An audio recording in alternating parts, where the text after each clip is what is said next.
my! Oh, gracious! Could it be? Is it finally that wonderful time of year once more? It is! Eee, I'm so happy! I don't even care about all these missed calls on my phone. Oop.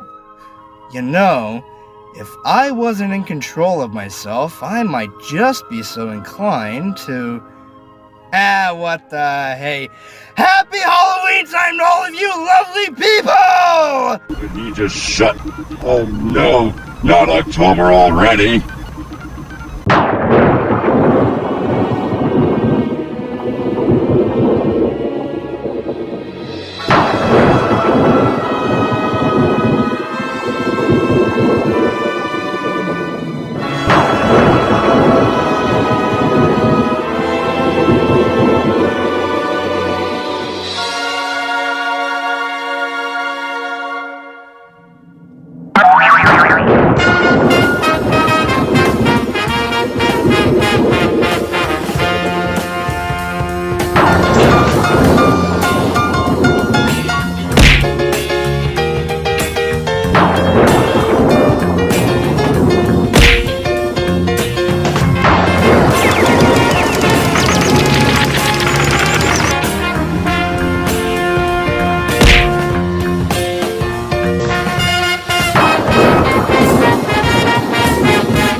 Good evening to all of you horror fanatics! Well, it's finally that time of year once again, where all of the children dress up in funny costumes and beg for candy. Yes, Halloween! And you know what else that means? The increased risk of candy-fueled nightmares and diabetes? No! Well, yes. But I was referring to this year's annual month-long cavalcade and celebration of classic Public domain horror movies, known only as Nightmare Halloween Fright Fest. And let me tell ya, I've been looking forward to returning to this show all year, and we've got a tremendous lineup this time around. I'm especially super glad to be back. I felt like Halloween would never get here. They got here too fast for my taste. You know, Asimov, I was sure you weren't going to be too keen on returning to the show, so to kick this month off, I've selected a certain sci-fi film that you might take more of a shine to. It's about a band of space travelers that head to a dead planet in which an ancient civilization was destroyed by a mysterious force. Plus, the movie has a neat robot. You don't mean... That's right, old chum. Oh man, I love you! I can't believe you got Forbidden Planet with Robbie the Robot.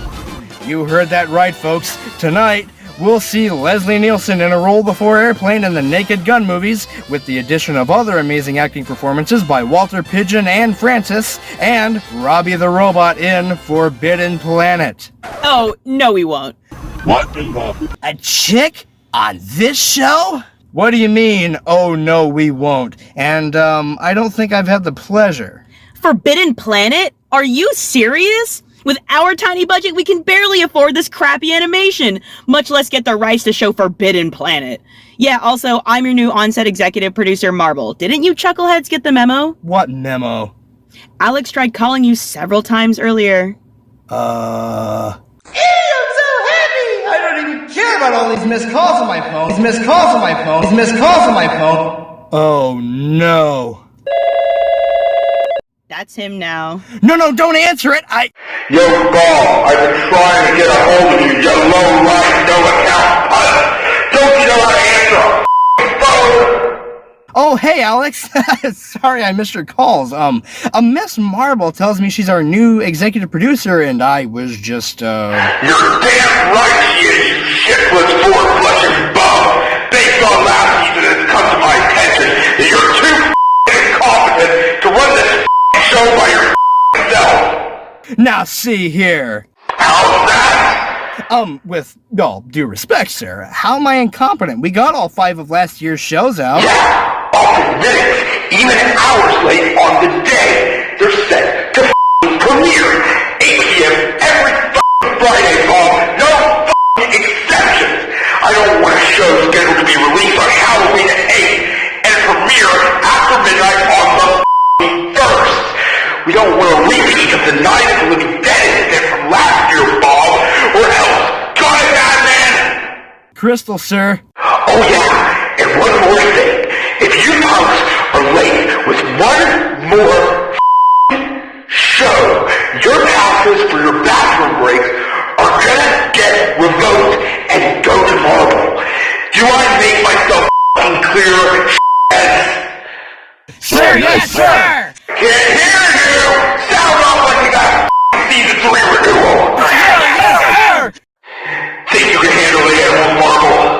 I got them from here, boss. Well, now get on with it. I've got more important things to worry about. Yeah, Baywatch is on. Oh, David Hasselhoff. Well, boys, you heard him.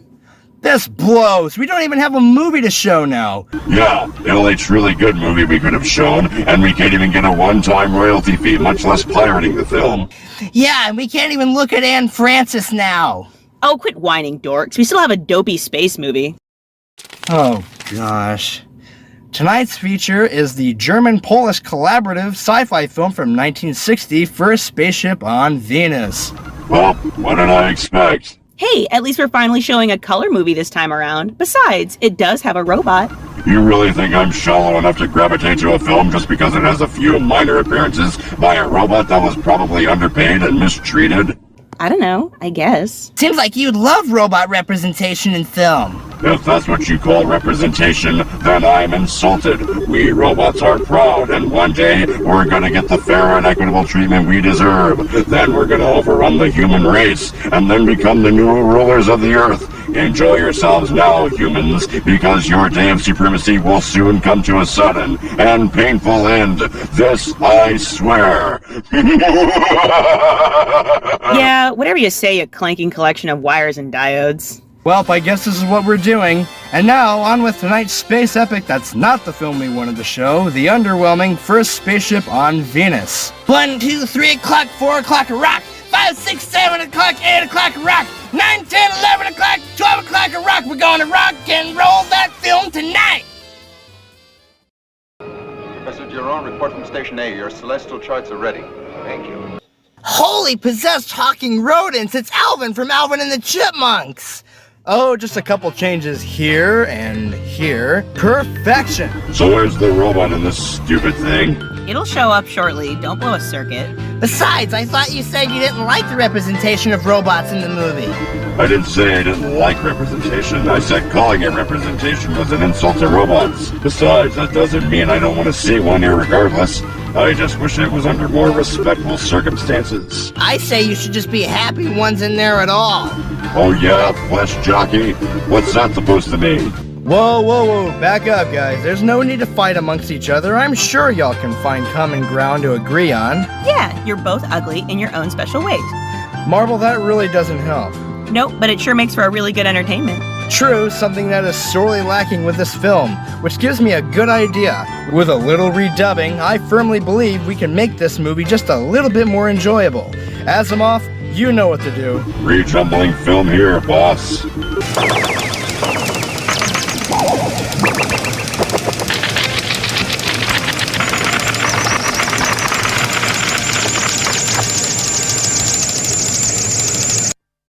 How do you do, rock and rollers? This is Dr. Johnny Sneezer giving you your daily checkup with today's Billboard chart topper.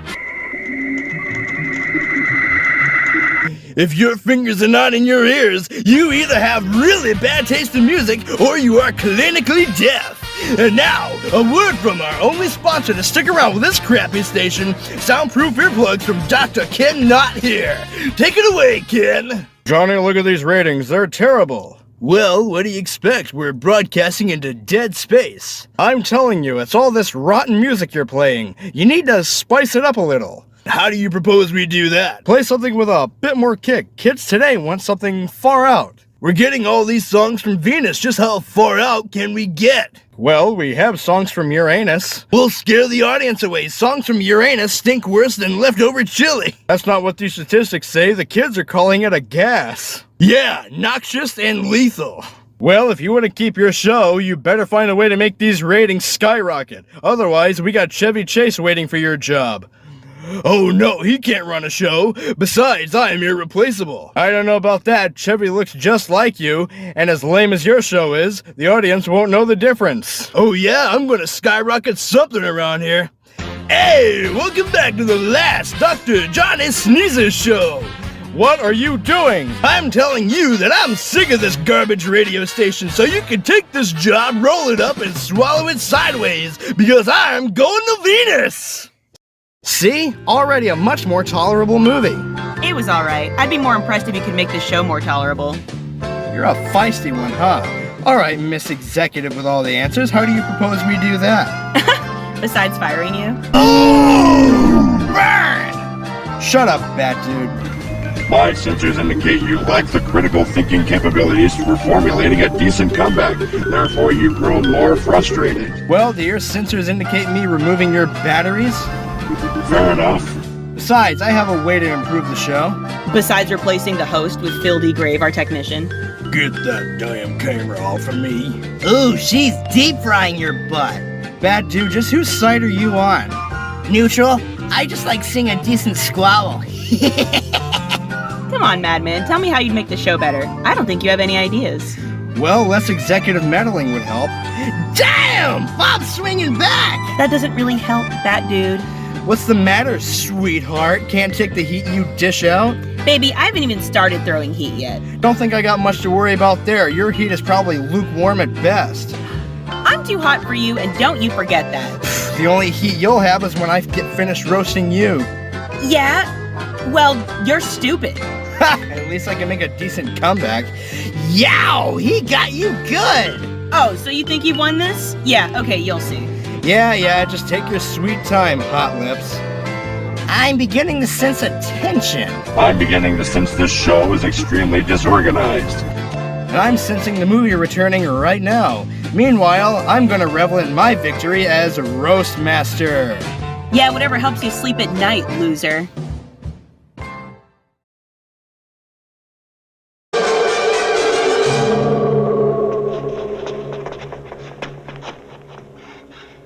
Thank you for riding Space Mountain. Please make sure all of your valuables are picked up and clean up any vomit on the seats for the next crowd. Thank you.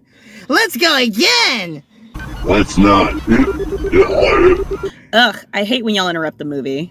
Marble, just how much of the show have you seen? Enough to make me gag. Well, then you've seen enough to know that it's time for some quick trivia facts. You ain't gotta worry about that. I got the IMDb trivia page up already, Goofus. How did you know where Madman Bob gets his information? That'll do, Bat Dude. But I thought that's where you got your trivia facts. Bat Dude, that's quite enough. Okay, but that is where you... Bat Dude! Sorry, I just thought that you... Shut up. Hey, I've already read up on them, so I know exactly what you're going to say before you even say it. We'll see about that, Toots. We're watching the American version of this film, which is obviously dubbed in English. Obviously. But the differences don't end there, as the original German title was Der Schweigende Stern, sorry for the mispronunciation, which translates to The Silent Star. Opposite you, which you are unfortunately not a silent star. At least I am a star. The story of this movie is based off of the book The Astronaut, which was released 10 years prior in 1951, and written by Stanislaw Lem, who was approached by Kurt Metzig of the German Democratic Republic state-owned film studio DEFA to adapt the book into a motion picture. It was most likely chosen to be adapted because of the advancement in space exploration of the time, and because of the book's promotion of socialism, which was in line with DEFA's own ideals, and although it was a co-production between Germany and Poland, it was still DEFA's most expensive financial undertaking. How was that for trivia? Well, it's got one thing going for it. Yeah? It's more effective than melatonin pills. Well, seems like you would know all about that because you look like you've had plenty of beauty sleep. Whoa! What the? Bob, you just called her beautiful! Huh? Oh, no, I didn't. I just had a dig that came out wrong. Uh-huh. It's true! Madman likes marble! Madman likes marble! Shut up, you two! Madman and Marble sitting in a tree. K-I-S-S-I-N-G. Shut up, you two annoyances! I guess we finally have something to agree on, Marble. Yeah, these guys are dorks. Yeah, and I had to put up with these two dorks by myself last year. Gee, we didn't know you felt that way, Bob. Yeah. You know what that means, bad dude? Yep. Madman and Marble sitting in a tree. K-I-S-S-I-N-G. Ugh, you guys are stupid! Back to the movie, and hopefully these chuckleheads will get this out of their systems by the next break. Professor Herringway is guiding the ship into an elliptical orbit around Venus. We are now a satellite of this silent planet. We are still trying, but in vain, to establish radio contact with her inhabitants. Thank you for contacting Venus. How may we direct your call? Hey, is Seymour there? Seymour? I don't know any Seymour here. No, he should be there. What's the last name? Uranus. You punk kids! No, I'm sorry, I was just messing. We actually have a question. What? How are you on ammonia gas? It's up in the clouds at the moment. Oh yeah, well I know where you can get even more. Oh yeah, where? Have you tried searching in Uranus?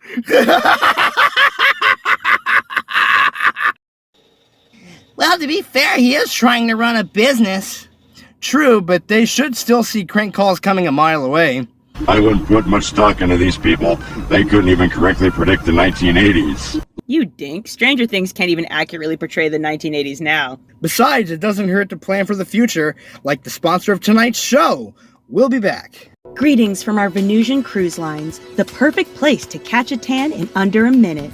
We have plenty of entertainment fun for the whole family, including hiking, board games, hiking, more hiking, even more hiking, and even the hottest new dance rave that's so shaky it makes the earthquake scenes in an Irwin Allen production look like the waltz. But suppose you're just trying to escape the headache, stress, and aggravation of Earth life, and you just need to relax and let your anxieties drift off into space. Then strip naked and go to sleep with a bunch of strangers you've never met at our luxurious relaxation spa. All this and more when you reserve your spot on our Venusian Cruise Lines. Gee, I could really use a vacation, but I'd be afraid of drowning.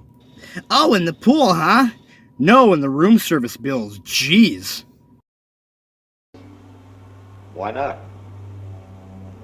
It could come from a dried up seabed. I swear it wasn't me. I haven't wet the bed in 6 months. They're talking about a seabed, bad brain. You don't know what I'm capable of when I drink a liter of Mountain Dew. Ugh, y'all disgusting. Your mama should be disappointed to be associated with y'all. Well, my mom kinda is. I don't have a quote-unquote mama, just the purveyor of mediocrity known only as my creator. Well, I'm proud to say I do have a mama, and Asimov is my greatest accident. Though on the topic of being not proud, apparently DIFA had intended to turn the film into a co-production with a French film company, with the script writing and the financing, but the communist government officials would not allow the company to work with Western allies. However, this obviously did not stop the film from being distributed to the United States, and in the United States version of the film, you can hear many music cues from previously existing Universal films, most notably The Wolfman and This Island Earth. This film, as well as Baron the Unbelievable, was distributed by Crown International in both walk-in and drive-in theaters in a double feature, which became the most successful double feature released by the company. Oh yeah, I remember that double feature. That was pretty cool. Come on, Bat Dude, you weren't even alive in the 60s. Yeah, I was. Oh yeah? Then how old were you? Negative 40. Oh, goodness gracious. Hey, Bad Dude, if you were around in 1960, you must be getting a little up there in the years, huh? You might say that. Okay, then let me get this straight. If you were around in 1960, then the youngest you could possibly be is 61, about to turn 62, right? I suppose. With that in mind, you're getting pretty close to retirement age there, Gramps. Better watch who you're calling Gramps there, Sonny, or I'll give you a licking that your mama never licked before. Alright. Darn kids ain't got no respect these days. All that said, you might just become too much of a risk to be keeping around the office, what with your advanced age and all. Huh? Well, we might just have to lay you off and you'll be out of a job. What? No! Oh, but you shouldn't worry. You can always draw Social Security. Wah, wah. No, I'm not old enough to draw Social Security. Oh, I don't know. You were pretty insistent on how old you are. No, I'm just a young squirt, I promise. I don't want to be old anymore. I want to be young again. Then keep quiet, twerp. And now, back to tonight's feature. And by the way, while Bat Dude might only be 22, I could have sworn he had some wrinkles on his face. I do not. And I'm wondering if those wrinkles really are a result of his advanced age. You're wrong. It's not a natural formation.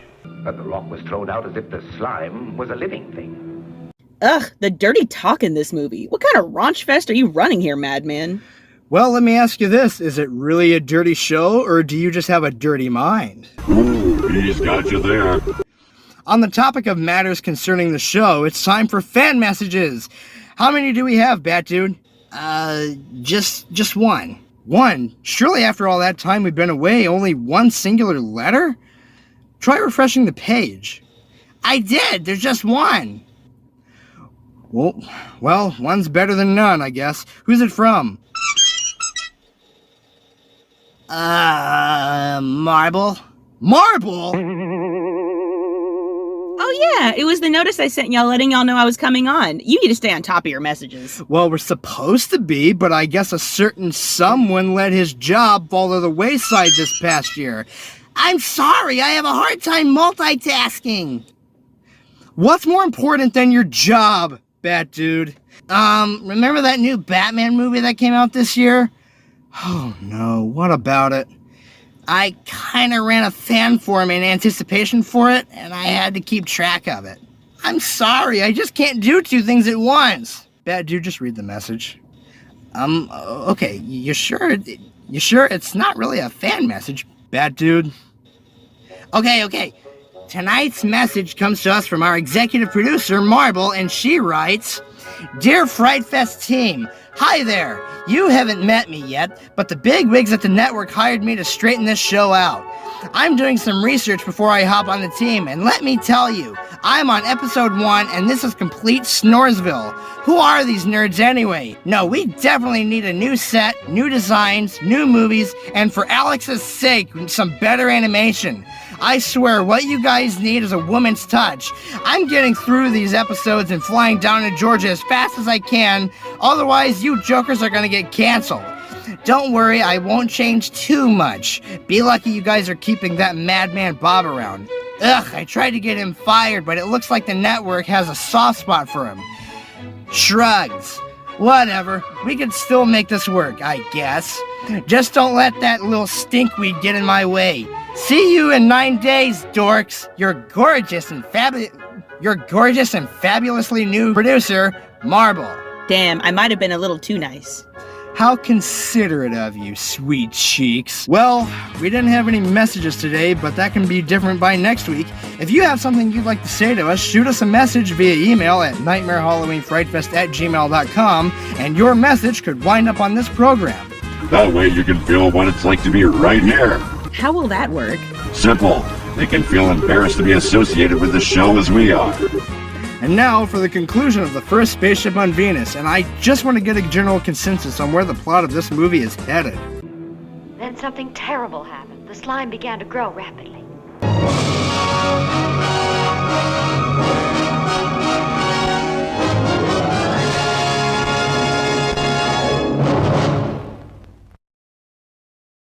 Too bad this movie wasn't called The First Spaceship on Uranus, because this movie was the end the whole way through. Now, I wouldn't say that. I thought it was a very well thought out piece of science fiction with an intelligent story, spectacular special effects, and intriguing character dynamics. It was funny, it was scary, and quite thought-provoking. You got all that from tonight's movie, Bat Dude? This was Forbidden Planet, right? Bat Dude, we've been over this. We were watching the first spaceship on Venus. Yeah, Bat Dude, weren't you even watching? Yeah, of course. I don't know what you guys are ever. That dude is lying. Asimov, no! That dude was not watching tonight's movie. Shut up, Asimov! That dude was in a heated debate with Riddler Stan 2022 over which Catwoman actress was the best. He sided with Halle Berry. Why, you low-living contraption, I ought to take a can opener to you. You can't even be bothered to suffer through the same movie as the rest of us, but then you have to abandon your job to administer that site of yours? I'm not done. What you talking about? After analyzing the cookies of Bad Dude's website, it has come to my attention that one of the users is using a secondary incognito email that traces all the way back to none other than Madman Bob's smartphone. What? No, that's preposterous! And the plot thickens. And he argued that Eartha Kitt was the one true Catwoman. Lies! All lies! And all under the clever alias, not Madman 1998. Dun, dun, dun! No! It's all a lie, I tell you! That is the case, sir. Then explain to me how it is that when I digitally remove the mustache and not Madman 1998's profile picture, that he is an exact copy of one Madman Bob. Well, Madman, ready to confess? Okay, I admit it! The Eartha Kitt, the mustache, the email, the www.musclychippendalemen.net. I didn't say anything about www.musclychippendalemen.net. Oh yeah, that didn't happen. But everything else, it's all true! How pathetic. I'm sorry, what was I to do? It was a moment of desperation. The movie was god-awful, and I need a way to get out of it. I needed an escape to somehow maintain my sanity. It was an act of weakness. I'm so ashamed. As you should be, abandoning your own show. You're just a deserter. How pitiful. Okay, hold up one second, guys. Sure, it was wrong for him to desert his own show to argue about comic book women and to get mad at Bat Dude for doing the same thing when he's just as guilty. But when it comes down to it, aren't we all guilty of something? Bat Dude, you were obviously looking at your site during work hours. Ah, gee whiz. And Asimov, you were spending valuable company time focusing on what everyone else was doing and not doing whatever it is you're supposed to do. Oh, you're right. Sure, Madman has his faults, but as was said long ago, before faulting your brother for the splinter in his eye, take the board out of your own. Dang, we're so ashamed. Golly, we're sorry, Bob. Jeepers, Marble, you stood up for me. I thought you wanted me fired. What can I say? I guess it's just more fun to keep you around and bully you. Besides, I don't want anybody else bullying you except for me. How touching. Well, that just about wraps up tonight's show. Thanks so much for watching, guys, and be sure to check in with us next week when we examine our brains as well as the brain that wouldn't die. This is Madman Bob signing off for now, and I will catch you guys in the Insane Asylum. Bye, gang.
Damn it, Bob! Stop farting in the coleslaw!